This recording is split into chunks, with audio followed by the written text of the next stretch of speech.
Some of the smartest law students don't get hired back, not because they're not capable, but because they misunderstand how law firms actually evaluate them. And the frustrating part, no one explains this clearly enough. Students are told, do good work, be professional, you'll be fine. But that's incomplete. And in some cases, I'm going to say it's actually misleading. So let's unpack what's actually going on inside a law firm. Let's get into it.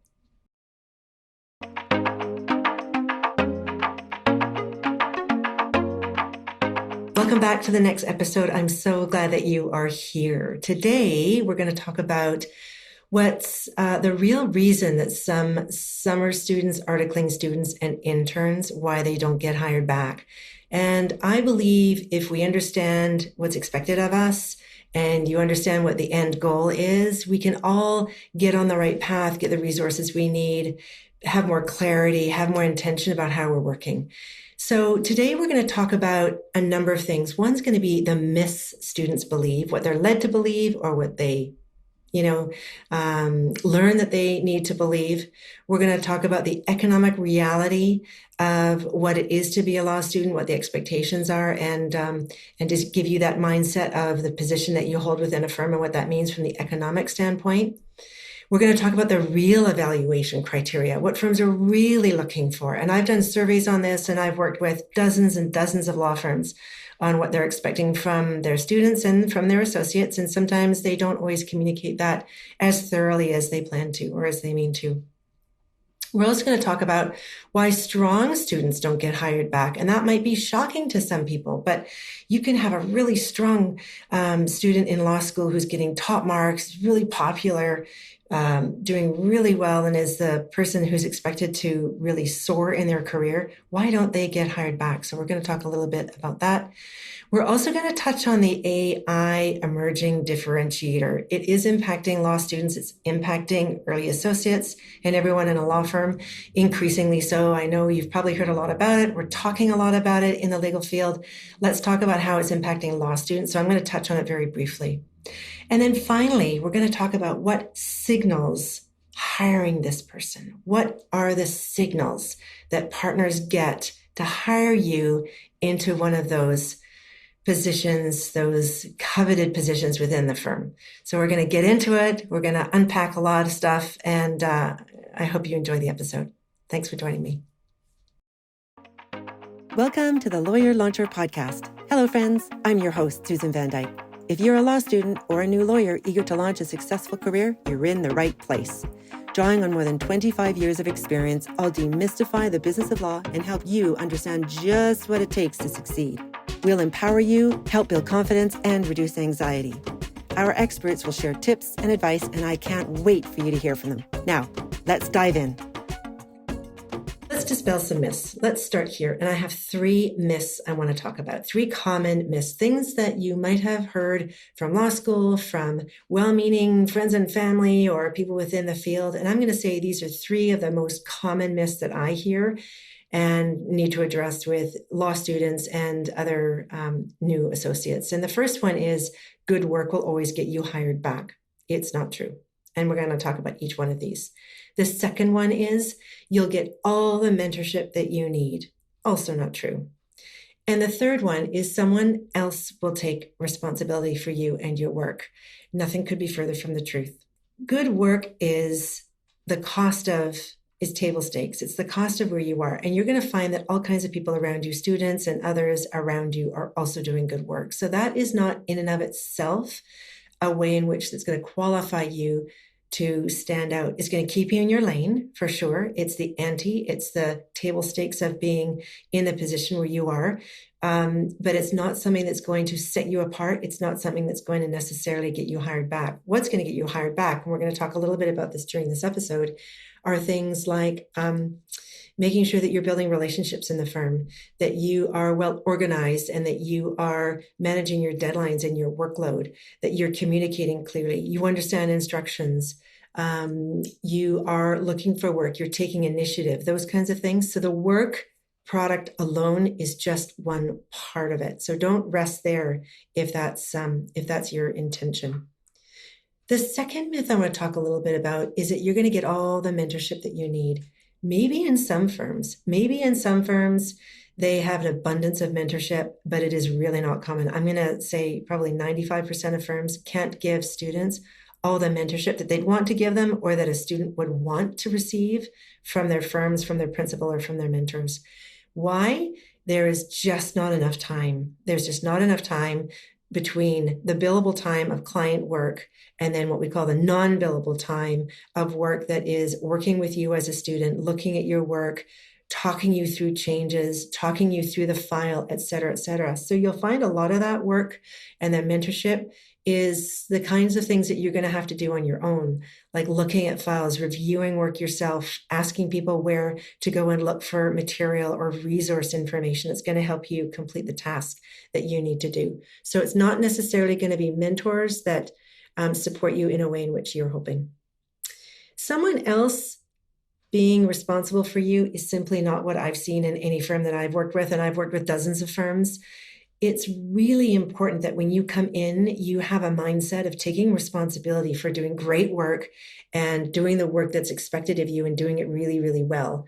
So I want you to change that mindset, just like you do in school. You have to take responsibility for yourself. No one else is going to write those exams for you. Nobody else is going to write the papers for you. You have to do it on your own. So I want you to take the same mindset when you get into your first law firm, that take responsibility for making sure you're organized. Ask for help, certainly ask for help. But somebody else is not taking responsibility for you. It's really kind of like coming into the big leagues, right? You got to really lean in and really care about how you are conducting yourself. Law school tends to run on a schedule, right? It rewards individual performance. Everything is set out for you. If you study hard, if you understand the legal concepts, you research well, you're going to get the marks that you need. You're going to do very well.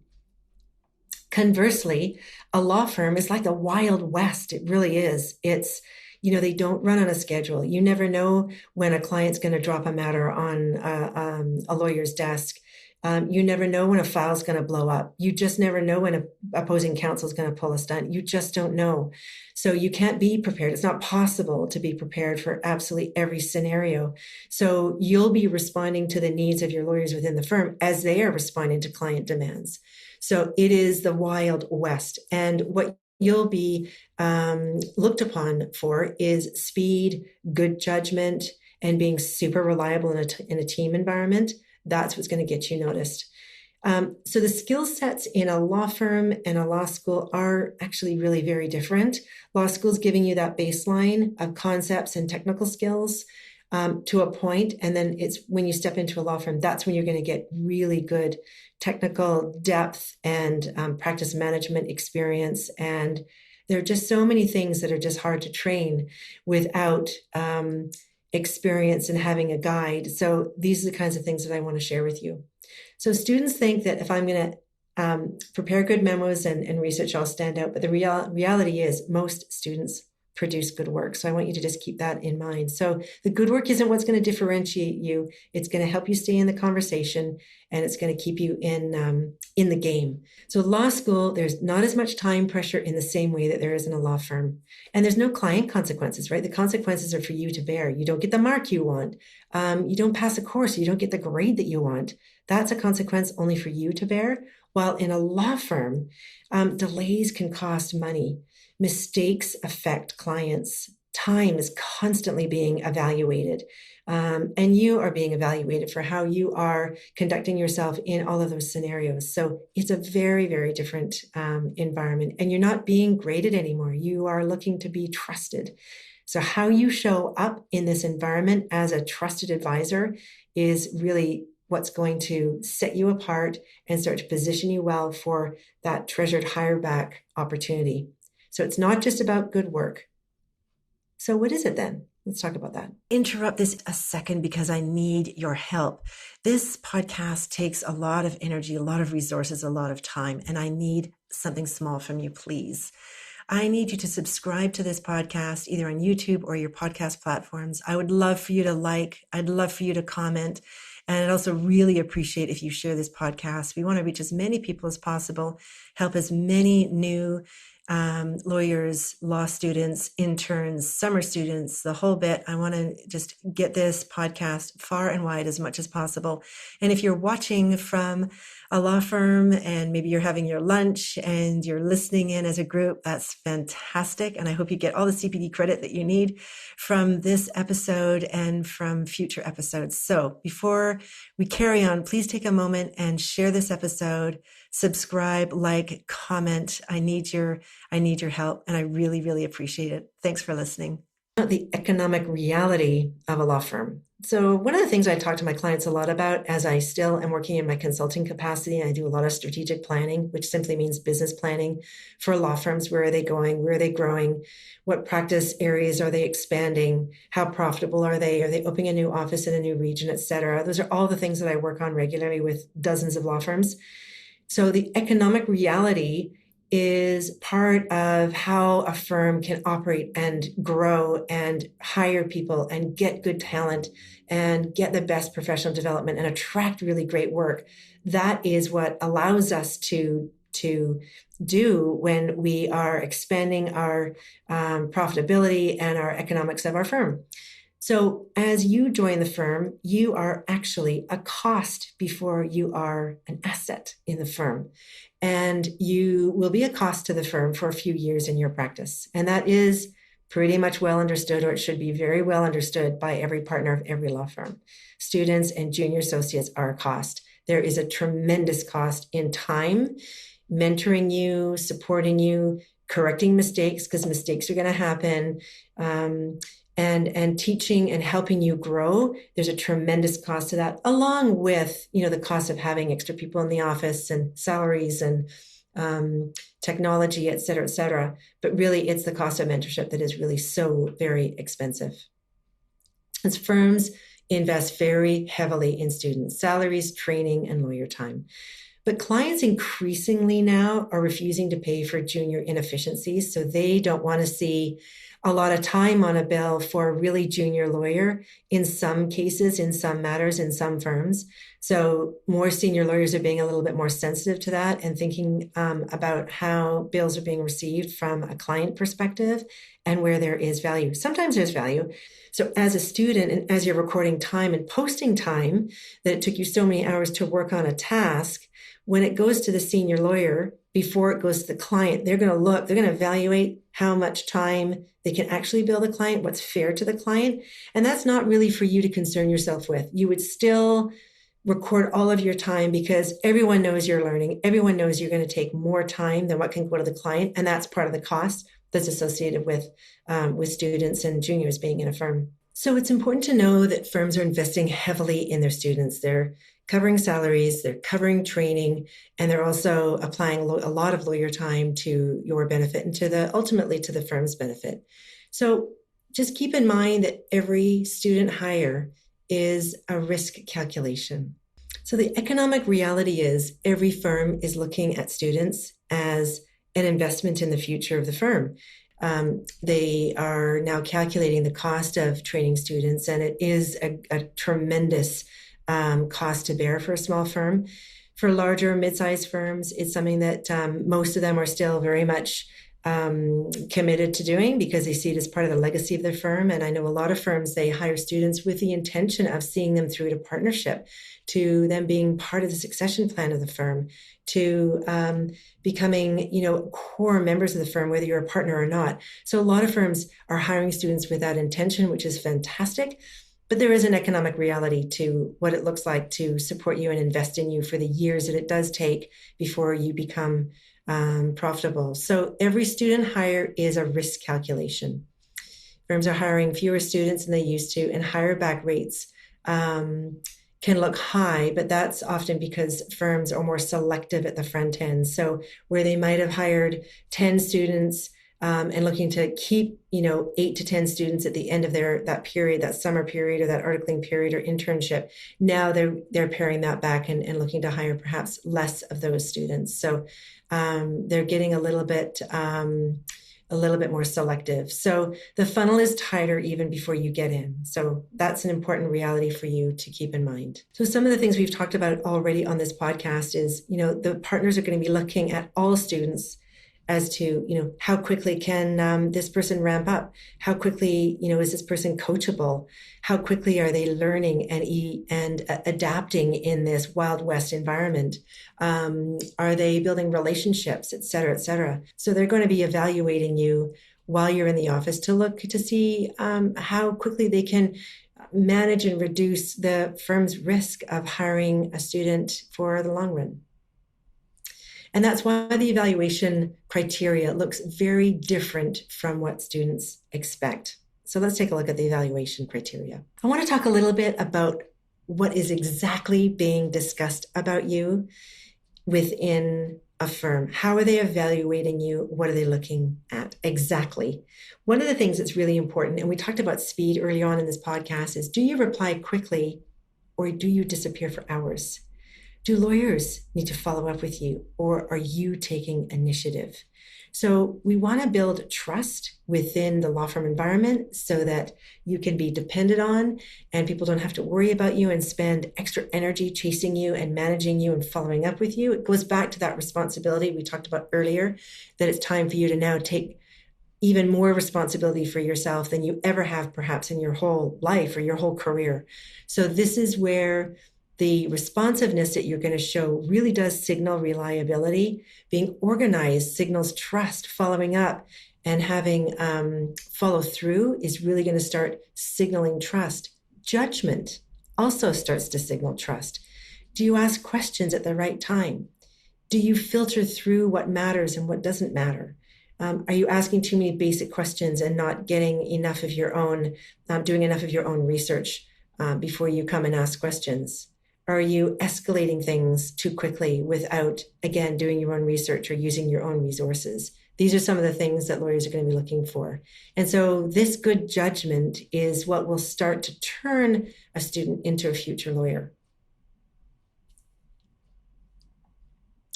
Manageability is super important. Are you easy to work with? So the lens in which your lawyers now are going to look at is what will it be like for an external client? Of course, the lawyers are your internal client. Those lawyers are thinking about what would be the experience for an external client to work with this student. So that would be one lens that they would see and evaluate through. So are you easy to work with? Do you take feedback well? That's a really important point. I talked with Megan McAllister at our last podcast, I think it was number 13, about feedback and how important that is. And she talked about being coachable. So that's really important. And you want that feedback. You really want to grow and to learn and to evolve over time. And so don't be afraid of feedback. Feedback is a great signal that somebody's investing in you. So lean into the feedback and take it to heart, make a note of it. If you don't understand it thoroughly enough, ask for clarification. And good feedback as well, too. Good feedback is important. Make sure you understand what you're doing well, in addition to where you need to grow and improve. Manageability also means, do you adjust or are you repeating mistakes? So when you get that feedback, not only receiving it well, making a note of it, thanking somebody for the feedback, but also making sure that you are adjusting your work style and your workflow, whatever the case may be, your drafting, that you're actually immediately making those adjustments. Don't second guess the feedback you're getting. Go ahead and implement the feedback you're getting right away so that the lawyers that you're working with are seeing real-time adjustments in your work product. And I think it's fair to say that most lawyers that you're working with are comparing notes with one another and their experiences working with you. So where you're making great improvements based on research from one lawyer, that lawyer may share it with another lawyer. And so you might start to find you're getting more work from other lawyers. And that actually can become a bit of a problem for some students where they are hitting their marks so well and they're growing and adjusting so quickly that they're attracting work from a lot of lawyers. And then that becomes a different challenge. It's a good challenge, but it is a challenge that needs to be managed, which we can talk about at another time. But that's the kind of thing that you're looking for, that you're starting to get work from other people. That's a really good signal. But conversely, I will say if working with you starts to feel hard, that will quietly work against you. So I want you to turn on that self-awareness, if you can, about what it might be to work with you in terms of, do you require a lot of management? Do you require a lot of follow-up? Are you repeating the same mistakes, et cetera, et cetera? So really important that you have that perspective of yourself. And if you don't, ask for feedback. Go ahead and ask for feedback. Where are some areas that you can improve? What are some things you're doing well? What's some insight that somebody can give you? And it doesn't need to be formal. It can certainly be informal, but you want to get that feedback so you continue to grow. The next thing I want to talk about just briefly are optics. Optics are the things that people see, and it is what they judge when they're looking at evaluating you. So before anyone evaluates you on your legal ability, they're forming a view of you based on what they see every day.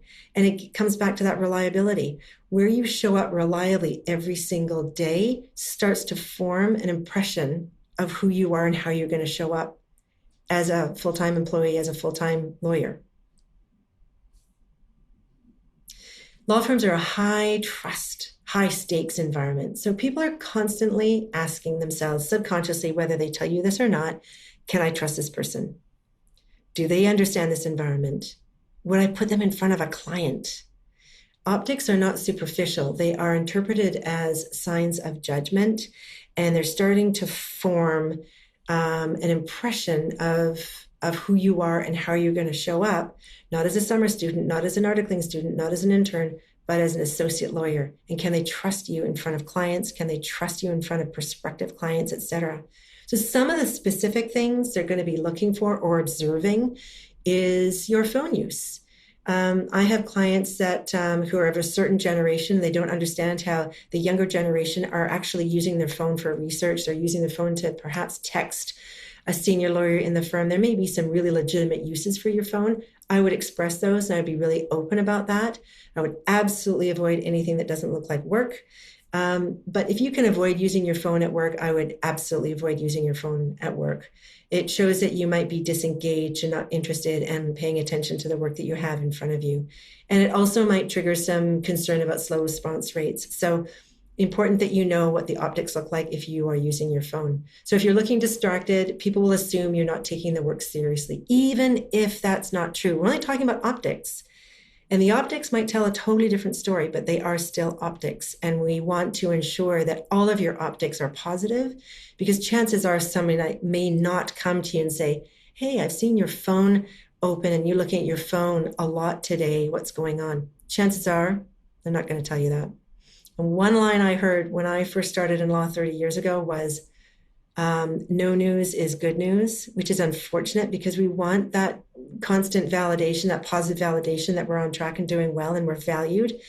But it's still true to an extent that no news is good news. However, I'll also say that our environments are not great for giving constant and good feedback, especially to students. With optics as well, how you dress and how you present yourself is also important. So take a look around at the culture of your firm, how they dress, how they present themselves, what is the professionalism in your office, and try to mirror where you are. You don't want to stand out for your outfits, for your hair, for anything. You want to blend in as best you can while respecting your own identity and the way that you like to show up in the world. But your best course of action is to blend in and look like the environment in which you belong. Of course, there's lots of room for self-expression. I would just, if you do that, it might not work in your favor. I'll say that. So dress is read as your awareness of your environment, and it signals to people that you have good judgment, that things are important to you, that you're fitting in. We also want to see you in front of clients dressed appropriately. So even, if you're in a firm that has casual Fridays, I would say, don't be too casual. Even if you're a little bit dressy than everyone else, I would say be mindful of those casual Fridays, because I've seen things go sideways with some students where they've come in, school sweats, things are, ripped bottoms, and bottom of their pants are ripped, or their shirt might be ripped, or just way too casual, not for a professional environment. Professional environment is still polished. It just may not be a full suit if that's the environment that you're from. So dress a little bit nicer than the most casual group of lawyers in your firm is what I would say. Time discipline too is another area of optics. How quickly do you get in the office in the morning? How late are you staying? Are you disappearing for hours?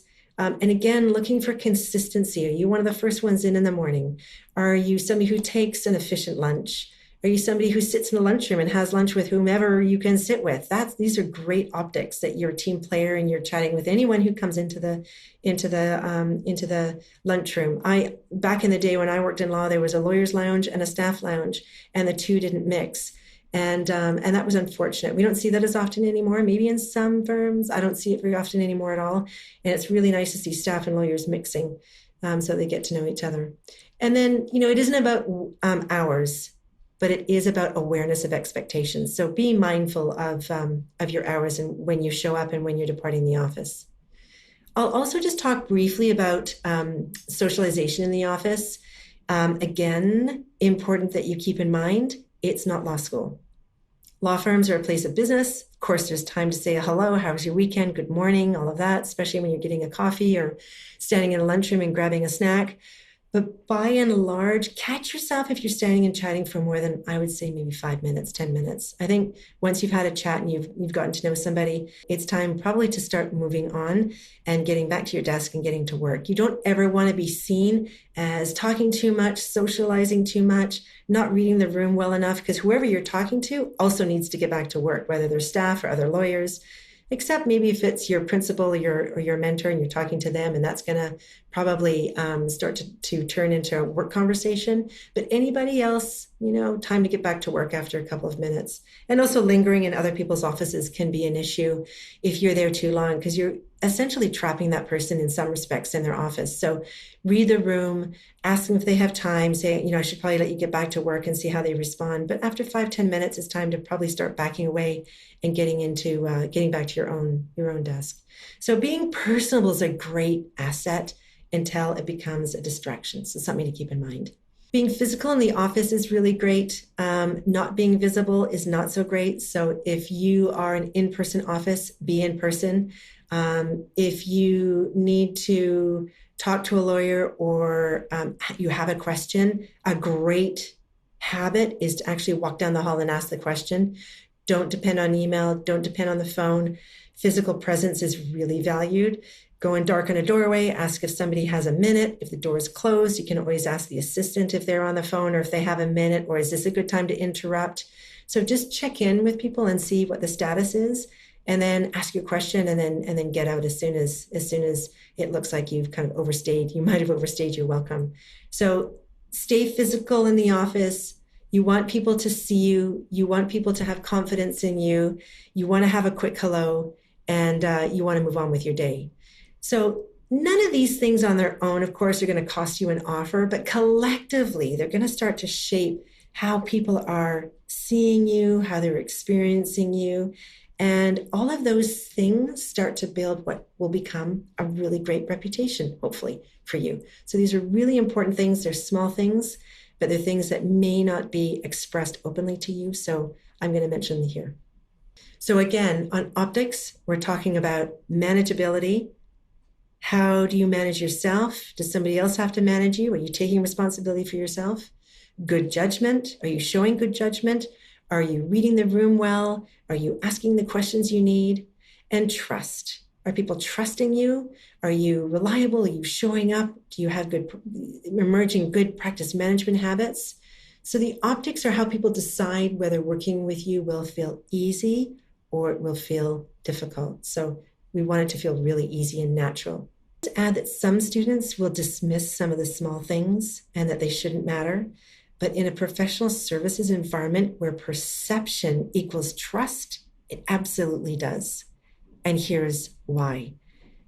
External clients can't always evaluate their legal services, the quality of their legal services, unless perhaps they're general counsel in another company or counsel in another firm. Chances are, if you're working for a lay person who's not a lawyer and they don't have expertise in your area of law, they can't really evaluate if you're a great lawyer or not. That's just the reality. But what they can evaluate are the intangible things, how you show up, Are you prepared? Are you transparent, et cetera, et cetera? I have a lot to say on that. There's too much for this particular episode, but these are the kinds of things that you're guiding towards to try to make sure that clients see you as a trusted advisor. And I'll say you don't get to control how people interpret your behavior, but you do get to control the signals that you send. So you want to make sure that you're sending the right signals. So as we're talking about evaluation criteria, I'll just also add that your internal reputation is really going to matter here. Law firms are highly networked internally. They are really interesting ecosystems that are very unique to one another. And feedback is often informal, not formal. And it can include asking an assistant, how is it like to work with you? It can be listening to associates talk after a file, and if your name comes up and how you did on that file and how helpful you were. It could have two partners asking, how were they? That was a new assignment. How did they do? And it's not to say that you have to hit it out of the park every time, but to show that you're trying to follow through, and some of the things that you can control will be really important to that internal reputation. Your reputation is built in rooms that you're not in. It's where partners meet. They will talk about how the students are doing. They'll do updates on their students in a group setting and compare notes. And that's where reputations are starting to be formed. Commercial or economic understanding and awareness is going to really serve you well here. It's going to serve you well in terms of the urgency that you bring to a client matter. It could include the client sensitivity, how you're calibrating relative to the needs of the client and the type of matter that you're working on. It can include billing realities. Again, knowing that you're going to end up having a lot of time written off, and don't worry about that. Your role right now is to accept work, to try new things, to get really good instructions, to take responsibility for getting really good instructions, that kind of thing. So don't worry about the time, but do record all of your time and understand that a lot of it's going to get written off. But you do over time want to minimize the time that's written off on your work. Important for you to know that if you treat every task like an academic exercise, you're going to miss the mark. It's important for you to really understand how much time something should take, how efficient you should be. You don't want to, working to 100% may not be necessary. That client might think 60% is good enough. They're only willing to pay for a good enough job, a 60% effort on something, as opposed to it is a high risk situation. There's a lot on the line. It's got to be 100%. It's got to have precision. So know the difference. And if you don't know, always ask. Is this a high-risk situation that I got to do 100%, or is this a cheap and cheerful research task which can be done in just a couple of hours? So knowing where to scale and calibrate your response to things will really start to improve your reputation and show that you really understand how to vary your work. So why don't strong students get hired back? Sometimes it's a massive surprise when somebody who was a rock star in school for all kinds of good reasons things just went sideways in their firm, and it can happen. And I'll tell you why in some cases it happens. Some of it can be getting trapped in perfectionism.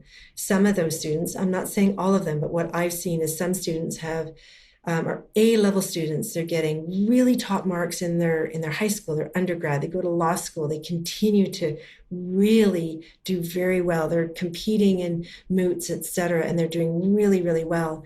And they bring that same level of perfectionism and high expectations into a law firm environment, and they are overworking a file. They are trying to be perfect. They are over-researching, and they are not calibrating to the task that we just talked about. And that effort is not always valued by the lawyer or by the external client. Maybe it is, and if it is, be really clear on what you're supposed to be doing and meet those expectations. But what it can also do is perfection, which Bina Stock talked about in episode 1 of Lawyer Launcher podcast show. And if you think that you struggle with perfectionism, go and look at that podcast episode, number 1 with Bina Stock. It's fantastic. But perfectionism can be a trap, and it can be a systemic problem in your practice. years to come where you start to miss deadlines, you're overworking things, you are paralyzed to pull the trigger on work, et cetera, et cetera. I can tell you that I used to write for the Canadian Bar Association many, many years ago, and I had a column, and it took me 1 week to write a 3,000 word column. And it was so hard to hit the send button to the editor because I was getting trapped in that perfectionism because my audience are perfectionists. And I got myself wrapped up in that trap. And I spent a lot of time in those 1 week periods and I was writing my column. It spent a lot of extra time drafting, redrafting, and painstakingly going through those columns. So I know what that's like.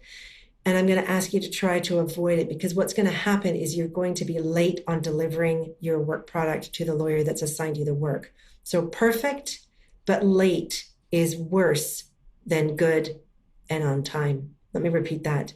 Perfect but late is worse than good and on time. So, make sure that you're on time and make sure you know that how to calibrate your work to what's expected of you. What happens with these strong students is they wait instead of anticipating. They wait for full instructions. They're not thinking ahead. They might be worried about taking that next step, that there's a risk in doing so.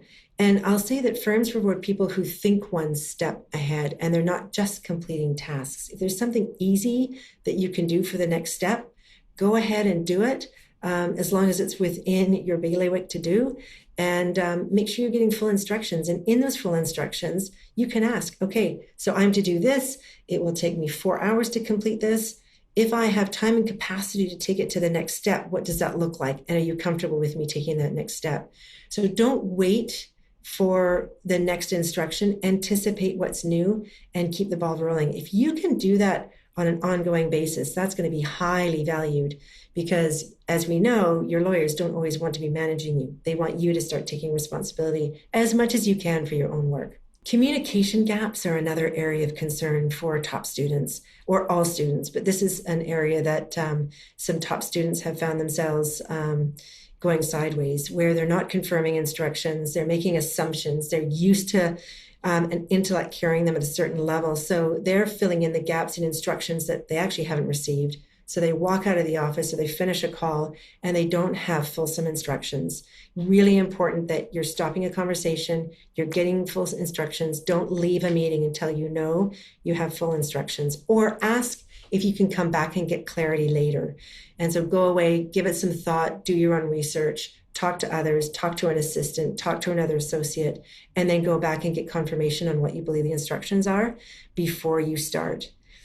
The second thing within a communication gap is not updating progress. If the lawyer is expecting you to come back after a few days or a week and provide an update so they know the cadence of your work is going to meet the deadline, that's really important. So make sure that you're updating and giving a reporting memo, or it might be standing in a doorway, however it is best for the lawyer that you're working with. Make sure that you do exactly as they're asking you to do, whether it's in writing in a memo, a quick email, a voicemail message. I know some lawyers like to have a piece of paper left on their chair, literally. So when they come in the morning or back from lunch or what have you, there's something waiting for them. So make sure you understand what is the style of the lawyer you're working with. Equally important is sending unclear emails. Make sure your emails are set up very clearly. And it might state with, you've asked me to do this. Last Tuesday, your instructions were this. Here's my conclusion. Again, very brief, and here are the details. So structure your emails very clearly and unfold it very clearly, so that don't bury the lead. Put your findings up at the top, at the very beginning of the email. Remind the lawyer what the instructions were, and if they want the details, they can be below for their further review. But staying silent because you're stuck on something, is going to start to create anxiety, and it will start to erode trust. And we want to build up the trust, not erode the trust. So that's another area that can get challenging for lawyers working with top students. Low visibility, keeping your head down, not building relationships is really problematic. If people don't know you, they can't advocate for you. They can't discuss you amongst others. They don't really know you. So again, if you're sitting working on something and you have an opportunity to get up from your desk or if you're working from home remotely, get on a Zoom call, make sure you're interacting with people, and don't be afraid to share your thoughts and your thinking and your assumptions. Make sure you get clarity on your instructions, but make sure above all else, you are visible, because you're going to want to be visible with clients. Clients want to see you. They want to hear from you. So this is where you're practicing some of that visibility in the office, in your current environment. Speaking of environment, misreading the environment can be problematic for some students. We talked a little bit about optics. Make sure you're not treating the law firm environment like a school environment, and that you're focusing too much on tasks and not on outcomes. So you are not there to complete assignments. You're there to move files forward. You're there to anticipate needs. So try not to get too rigid. Try to be a little bit fluid, and trust some of your instincts and try things out. It is in many firms okay to make a mistake. Just build in enough time so you can course correct as need be and still meet your deadlines. Try things out and make sure you're working with somebody, the lawyer, where you can actually try things out, and make sure that you're in an environment where you don't have to have high anxiety about getting everything right every single time. So now we want to layer this into something new. Now that the landscape is changing very quickly in law, we need to start talking about AI and the emerging differentiator in law firms. And this has been, in some cases, very rapid, very sudden. In other cases, firms have been emerging in this area. Big law has been emerging in this area for quite some time. Mid and small firms are emerging to different degrees, depending on the practice in the firm, perhaps a little bit slower. But some are also really embracing AI and really letting it take it by storm. So it's not optional. AI, as we know, is here to stay. And you're probably already using AI in your student work anyway. And some firms are experimenting. Make sure you're following the policy of your firm in use of AI. That's going to be really, really important. I think we may all know some lawyers and some students who have gotten themselves into a lot of hot water using AI inappropriately, where it's hallucinated and they've submitted materials. So be really careful with AI, because you need to bring your good judgment to all of the work that you're doing. I will say that the students who stand out will not be the ones who avoid AI, but they'll be the ones who use it intellectually and also responsibly and in alignment with their firms. So I know some new associates who are leading the charge in AI in their firms, and they're really showing leadership in that area. It's fantastic. Conversely, I know some students who are coming into firms expecting to have a full assistant, and junior lawyers are expecting a full assistant. Those days are changing, and in some firms they're changing really quickly, because AI can now do some of the work that an assistant used to do traditionally. So roles are evolving, things are changing, so make sure that you're staying fluid and staying on top of all of that. So with all of this, what actually gets somebody hired back? They'll say that the students they're working with have proactive communication. They'll come and drop by their office and say, here's where I'm at with that last assignment, and here's what I think I'm going to do next. Does that make sense? Does that work for you? They have speed and good judgment. They're not rushing blindly. They're not overthinking, but they're also not overthinking. So they have the right cadence relative to the assignment, relative to the lawyer they're working with, and the type of matter that they're working on. They're taking ownership. They're following through on things, and they care about the outcomes. So when there's a win, where there's something that goes sideways, they're actually emotionally invested in the client's matter and in the assigning lawyer's state of mind relative to that client and their matter. Awareness, they're understanding the urgency, and they're reading the room well. These are all excellent signals for a hire back offer. It's important to keep in mind, firms are hiring students that they trust, not just people who perform. Okay, so let's put this all together now. So it might have felt mysterious in the past, but actually it's really very consistent. So once you understand how firms think, what they're looking for, you can then step into your firm much more strategically and with greater intention of delivering on what's expected of you. So it's not about being the smartest student. It's not about being the fastest. It's not about being the most perfect. It's about the cadence of being reliable, being organized, taking an interest in the files, really the work really mattering to you, that you are not guessing, you're asking and seeking clarity and transparency. And that once you start to see all of how this works, your whole approach starts to change.